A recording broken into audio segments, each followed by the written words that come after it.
हर कुंजी की एक ही चाबी ज्ञान। ज्ञान हासिल करना इस बात से ज़्यादा महत्वपूर्ण यह हो जाता है कि हमने उस ज्ञान को किस तरीके से हासिल किया है, किस माध्यम से हासिल किया है। जीवन में आगे बढ़ने के लिए और प्रतिस्पर्धा के इस दौर में आगे रहने के लिए कई चीज़ों की जरूरत पड़ती है।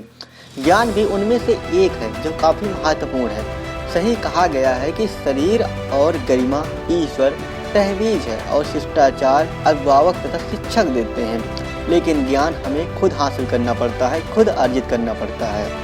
और यह हम प्रतिदिन दिनचर्या के साथ अपने डेली कुछ ना कुछ सीखते रहते हैं, लेकिन यदि हम उस पर गौर करते हैं तो हमारे लिए फ़ायदेमंद होता है। यदि गौर नहीं करते, इग्नोर कर देते हैं तो वो भूल जाता है।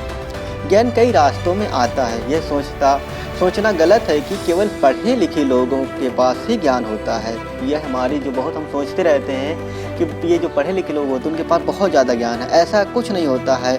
किसी ने सही कहा है कि सभी साक्षर शिक्षित नहीं होते हैं। किसी ने कितना अच्छी बात कही है कि सभी साक्षर शिक्षित नहीं होते हैं और ना सभी शिक्षित साक्षर होते हैं। यह भी सही है कि ज्ञान मुख्य रूप से आँखों से देखने, पढ़ने और घटनाओं से हासिल किया जाता है, लेकिन अन्य संवेदी अंग जैसे स्पर्श करके सुनना ये भी हासिल करने की एक सहायक प्रक्रिया हो जाती है।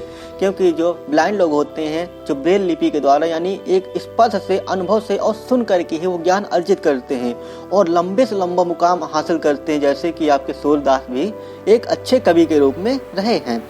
क्योंकि दोनों की प्रक्रिया में शामिल होने के साथ साथ इन सब चीज़ों से ज़्यादा ज़रूरी बात यह हो जाती है कि हमने जो ज्ञान हासिल किया है वह किस प्रकार हासिल किया है। क्योंकि कभी कभी काफ़ी लोग ऐसा हो जाता है कि वो इसके लिए कोई कीमत अदा करना चाहते हैं, कीमत देना चाहते हैं कुछ ज्ञान हासिल करने के लिए।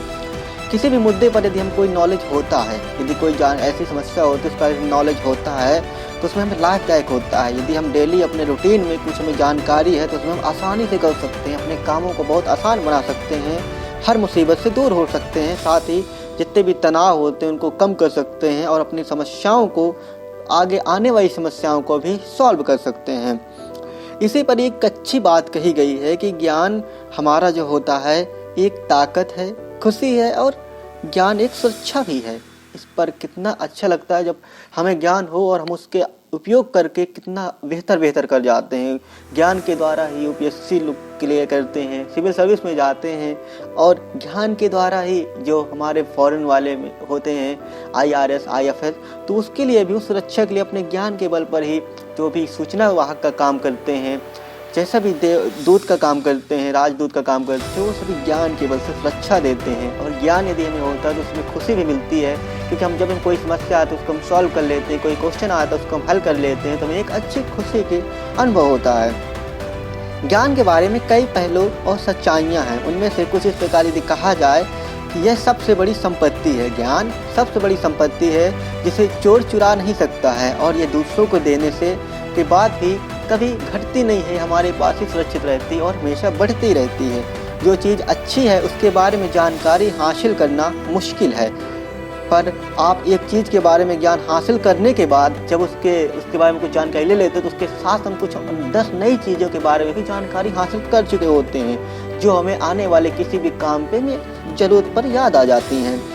यह आपको डर को भी दूर करते थे। ज्ञान होता है तो हमें डर भी नहीं लगते थे। किसी, मान लीजिए आप सपोर्टेड किसी के सामने जाते हैं, किसी बड़े ऑफिसर के सामने जाते थे, आपके पास नॉलेज नहीं होगा तो आप उससे बात करने में डरेंगे, हिचकिचाएंगे, ये भी डर है। ये डर हमारा ज्ञान से दूर होता है। और सबसे बड़ी बात यह है कि ज्ञान पर निवेश करने से सबसे बड़ा फ़ायदेमंद सौदा होता है। जब हम ज्ञान पर जितना भी निवेश करते हैं, कितना भी इसको अर्जित करते हैं, वो बहुत फ़ायदेमंद होता है। ना कि ये कोई ऐसा शेयर मार्केट में नहीं, कभी गिरता नहीं।